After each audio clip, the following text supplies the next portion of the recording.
too far to the left. And that's a ridiculous argument for many reasons. The Democratic campaign spent its closing weeks with its candidate touring Liz Cheney. She was with Liz Cheney and touting the endorsement of Dick Cheney. And while Trump and his movement spent the campaign firing up its base with red meat and making sure they got out and voted, Democrats were, once again, chasing the mythical moderate swing voter. And it's not just the Cheneys. For all the talk of Democrats, once the party of the working class, now losing ground with those voters of all races to Trump, take a look at this New York Times headline from mid-October, how Wall Street is subtly shaping the Harris economic agenda. The vice president has repeatedly incorporated suggestions from business executives into her economic agenda. And now, after the election, Harris had a Wall Street-approved economic pitch. It fell flat. It's this Wall Street-friendly strategy that prompted Bernie Sanders to issue this rebuke of the party on Wednesday. It should come as no great surprise that a Democratic Party which has abandoned working-class people would find that the working class has abandoned them. While the Democratic leadership defends the status quo, the American people are angry and want change. Now, unlike Joe Biden's 2020 campaign, which actually incorporated Bernie's platform into its own, party leadership now is rejecting this critique. First, the DNC chair, Jamie Harrison, calling it straight-up BS. And today, Nancy Pelosi telling the Times of Bernie Sanders he has been a wonderful, shall we say, champion for his point of view, but his point of view is not correct when he says the Democrats have abandoned working families. The trans issue has come up quite frequently in election postmortems, thanks to a multi-million-dollar anti-trans ad from the Trump campaign. Trans Americans are not the only ones feeling the brunt of the post-election Democratic scapegoating. Similarly, Democrats won the majority of Latino Americans, but the slight shift of some Latinos to Trump has some Democrats wagging their fingers at Latinos, wondering how they could support a man promising the largest mass deportation in history. Arab and Muslim Americans are also being blamed, as Israel's war on Gaza has caused many of these voters in key swing states, as we explained, abandoning the Democratic Party. In Michigan, for example, Donald Trump won Dearborn and made huge gains in Hamtramck, the two cities which have the highest percentage of Arab Americans in America. And while we should all practice some humility and patience while trying to assess the collective decision of 145 million Americans, we should have no patience for those who want to scapegoat certain racial, religious, or minority groups for their electoral failures. For a party running against the racism of Donald Trump and the MAGA movement, scapegoating minority groups for not voting Democrat in high enough numbers is not really a good look. And while millions of Americans rightfully fear the policies of the Republican Party, some of these groups have the added burden now of also fearing some Democratic Party policies as well. The truth of the matter is there is no single reason for the Democrats' failure to defeat such a repulsive candidate, and there were multiple factors at play. But there is one complaint that absolutely no one is making. Not a single party official or pundit can argue that the Democrats didn't raise enough money to compete in this race. In fact, just the opposite. Overall, the Democratic campaign and Democratic outside groups spent almost $1.8 billion, while the Trump campaign and his allies spent $1.4 billion. Which brings me to my final point. This week, 145 million American voters decided who the next president will be.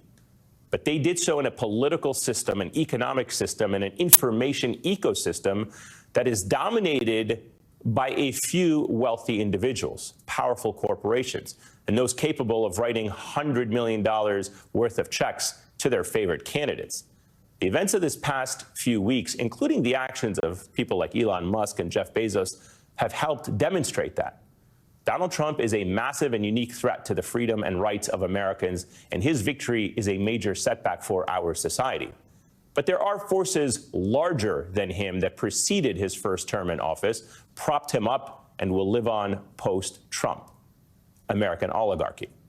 During the campaign's home stretch, Democrats openly wondered whether their saving democracy message was actually working.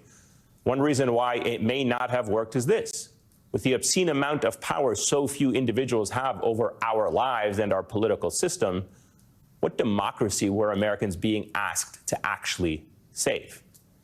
Kicking us off tonight is Viet Thanh Nguyen, Pulitzer Prize-winning author of The Sympathizer, which was recently adapted for television by HBO. He's also a professor at USC. Viet, it's great to have you on the show. Thank you for joining us. You know, in 2016, after Trump won the first time, I think the country collectively learned of this word resistance. It was on everyone's tongue, so to speak. In your piece before this election in Zeteo, you wrote that our fight is against both, no matter how we vote. And it seems you are better prepared for resistance than most of us as of today. Give me your thoughts on how this election turned out and where we go from here. Ayman, such a pleasure to be here with you today. I thought you did a pretty good summary of the many varieties of different possibilities, but I'll just push on a couple of different things, which is that I don't think resistance is new in this country. I mean, resistance has been practiced by many different populations in this country since the very beginning of the United States. And that's one of the things I wanted to bring attention to, that Donald Trump and what he represents is nothing new in this country. We've had a long tradition of people exactly like him who demonize, who scapegoat, who use terror against numerous others. It's very easy politics of hatred and exploitation that he espouses, but it goes all the way back to the beginning of the country itself. So when we should ask indigenous peoples and African Americans whether or not they've ever been subjected to these kinds of politics before. I think they have, and they've always resisted. So the idea that we have not resisted before or that we're facing something new is something that we should dispose of. And one of the things that I think that probably needs to be stressed is that the Republican Party has moved far to the right and brought the center of the Democratic Party with them. And I don't think the Democratic Party has resisted enough. That's where I think we should put some emphasis on the question of resistance, not necessarily among the people, but amongst the Democratic Party and its leadership. Let me ask you about contradictions here, because I was very moved by some of your commentary after the election. You wrote a series of powerful posts, and you write, the United States was born from a fundamental contradiction that has never gone away. On the one hand, the beauty of democracy, opportunity, freedom, and equality. On the other hand, the brutality that made that beauty possible: colonization, genocide, enslavement, occupation, and war. What was it like following this campaign with everything going on in this country, certainly what is happening overseas? How were you processing these contradictions in real time that still exist till this day? I'm the beneficiary of many of the beauties of this country that I listed. And I'm deeply appreciative of those things. But I think the facts are that the brutality has always been there as well. The genocide, the colonization, the enslavement. We can dispute what those mean, but they really have been there since the very beginning of the country. And when I say that Donald Trump is nothing new, what I'm saying is that the various kinds of policies and injustices that we see being enacted today are repetitions of the things that we have seen in the past. So I have talked a lot about the genocide that I believe that Israel is carrying out in Gaza with our very active support as the United States. And that type of genocidal policy is something that, again, has constituted the very history of this country. And so if we're not willing to recognize that that contradiction is a part of who we are as Americans, whether we're Democrats or Republicans, we're going to have a very hard time addressing what it is that Donald Trump symbolizes and his appeal to a significant part of the American population, not just white people, but a substantial number of people of color as well. Do you believe that this country is becoming more polarized in a way that information silos are hard to break through and to cross in terms of speaking to people across a divide? Are we so polarized that we're beyond a point of depolarization, or if you can use that word to try to bring people back together?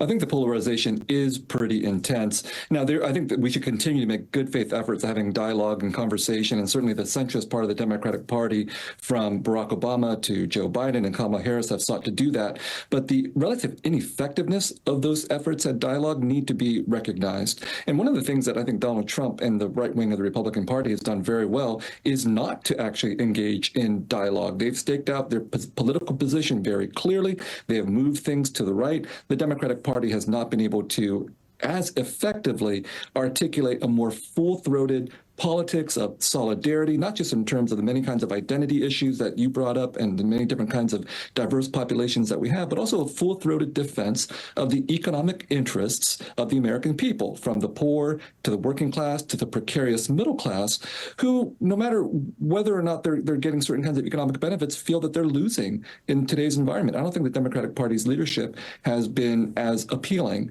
in defending those particular interests. All right, Pulitzer Prize-winning author and scholar Viet-Thanh Nguyen, thank you so much. Greatly appreciate your insights and joining us this evening. Thanks, Ayman. Next up, Trump allies are intensifying threats of retribution, and they are well-positioned to make good on them. Everyone loves more food for less money. That's why Subway made it easy to build a $6.99 meal deal with any 6-inch sub. Wait, Subway did what? Dad? Dad? Any sub? That's right. For a limited time, make any 6-inch sub of your choice into a meal deal with chips and drink, all for just $6.99. Get your $6.99 meal deal at Subway. Enjoy an MVP rewards for even more great deals. The future of cool, comfortable sleep is here. Introducing the new Sleep Number Climate Cool Smart Bed, the only smart bed in the world that actively cools and effortlessly adjusts to both of you. Sleep up to 15 degrees cooler on each side. It actively cools by drawing warm air away from your body to keep you cool and comfortable throughout the night. Our smart sleepers get 28 minutes more restful sleep per night. Save 40% on the Sleep Number Special Edition Smart Bed, plus free home delivery with any base. Shop now at a Sleep Number store near you.